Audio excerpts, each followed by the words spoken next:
ಮೈಸೂರಿನಲ್ಲಿ ಒಬ್ಬ ಪುಸ್ತಕ ಬರೀತೀನಿ ಅಂತ ಹೇಳಿ ನನ್ನ ವಿರುದ್ಧ ಅಪಪ್ರಚಾರ ಮಾಡಿದನು ಅವನು. ಹಾಗೆ ಆ ಚಿಕ್ಕಬಳ್ಳಾಪುರದಲ್ಲಿ ಒಬ್ಬ ಕೂಗು ಮಾರಿದಾನೆ ಅವನು. ಈ 4 ಜನರ ವಿರುದ್ಧನೂ ಕೂಡ ಕೋರ್ಟಿಗೆ ಹೋಗಿ ಪ್ರೈವೇಟ್ ಕಂಪ್ಲೇಂಟ್ ರಿಜಿಸ್ಟರ್ ಮಾಡಿ 2023ರಿಂದಲೂ ಕೂಡ ಪ್ರಕರಣ ನಡೀತಾ ಇದೆ. ನನ್ನ ವಿರುದ್ಧ ಈ ಮೈಸೂರಿನಲ್ಲಿರುವಂತಹ ಕಾಂಗ್ರೆಸ್ನ ಮುಟ್ಟಾಳ ವಕ್ತಾರ ನನ್ನ ಬಗ್ಗೆ ಮಾತಾಡಂಗಿಲ್ಲ ಅಂತ ಹೈಕೋರ್ಟ್ ಡೈರೆಕ್ಷನ್ ಇದೆ.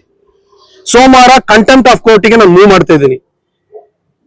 ಹೈಕೋರ್ಟ್ ಯಾಕೆಂತ ನನ್ನ ಬಗ್ಗೆ ಮಾತಾಡಬಾರದು, ಏನು ಸ್ಲ್ಯಾಂಡರಸ್ ಆಗಿ ಮಾತಾಡಬಾರದು ಅಂತ ಹೇಳಿ ಡೈರೆಕ್ಷನ್ ಕೊಡುತ್ತೆ.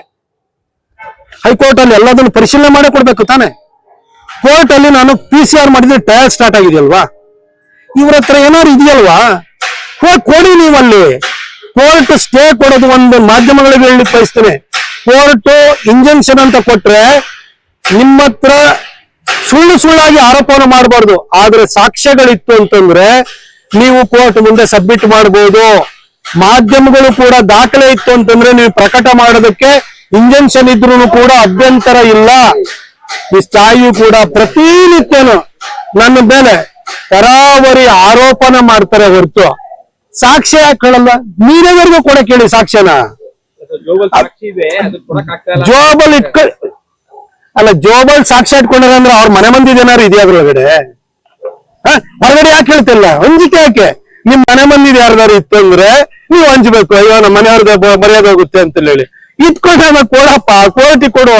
ಅಲ್ಲಿ ಹೋಗ್ಬಿಟ್ಟು ಕೋರ್ಟ್ ಅಲ್ಲಿ ನಿಮಗೆ ನೋಟಿಸ್ ಮೇಲೆ ನೋಟಿಸ್ ಇಶ್ಯೂ ಮಾಡಿದ್ರು, ಹೋಗ್ದಲ್ಲ ಕೊನೆಗೆ ನೀವಿಬ್ರು ಪುಷ್ಪ ಅಮರ್ನಾಥ್ ನೀವು ಇಬ್ರು ಹೋಗ್ಬಿಟ್ಟು ಬೇಲ್ ತಗೊಂಡ್ಬಂದಿದ್ರಲ್ಲ ಹಾಜರಾಗ್ದಲೆ. ಈಗ ಟ್ರೈನಿಗೆ ಬಂದಿದ್ದೀರ, ಹೋಗಿ ಕೋರ್ಟಿಗೆ ಕೊಡಿ. ಕಿಸಲ್ ಇಟ್ಕೊಂಡ್ರೆ ಮೀಡಿಯಾದವ್ರಿಗೆ ಕೊಡಿ.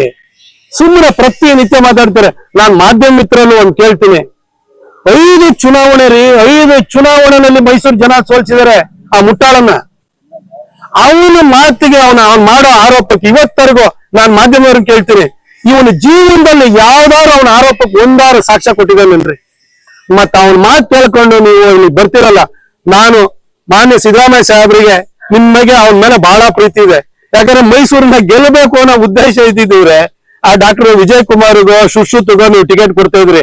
ಇಲ್ಲಿ ನೀವು ಇವನ್ನ ಕೂಗ್ಮಾರಿಗೆ ಮುಟ್ಟಾಳಂಗೆ ನೀವು ಟಿಕೆಟ್ ಕೊಟ್ರಿ ಅಂತಂದ್ರೆ ಸೋಲಕ್ಕೋಸ್ಕರನೇ ಕೊಟ್ರಿ. ಯಾಕಂದ್ರೆ 4 ಚುನಾವಣೆಯಲ್ಲಿ ಸೋಚಿರೋನ 5ನೇ ಚುನಾವಣೆಯಲ್ಲಿ ಜನ ಗೆಲ್ಲಿಸ್ತಾರೇನ್ರಿ? ಅವನಿಗೆ ಕೊಟ್ರಿ ಸರ್. ಕನಿಷ್ಠ ಅವ್ನು ಯಾದಗಿರಿಯಲ್ಲೇ ವಾಸ ಮಾಡ್ತಾನೆ, ಅಲ್ಲಿ ಒಂದು ಕಾರ್ಪೊರೇಷನ್ ಟಿಕೆಟ್ ಕೊಡಿ ಸರ್. ಬೇಗ ಕಾರ್ಪೊರೇಷನ್ ಚುನಾವಣೆನ ನೀವು ಘೋಷಣೆ ಮಾಡಿ ಅವ್ನು ಕಾರ್ಪೊರೇಷನ್ ಟಿಕೆಟ್ ಕೊಡಿ. ಇಲ್ಲ ಗ್ರಾಮ ಪಂಚಾಯತಿ ಚುನಾವಣೆ ಘೋಷಣೆ ಆಗಿದೆ, ಅಲ್ಲಾದ್ರೂ ಕೊಡಿ ಅವನಿಗೆ. ಅದನ್ನು ಸೋತಾಗ್ತಾನೆ ಅವನು. ಅವನಿಗೆ ಮೈಸೂರು ಜನ 3 ಕಾಸಿನ ಬೆಲೆನೂ ಕೊಡಲ್ಲ.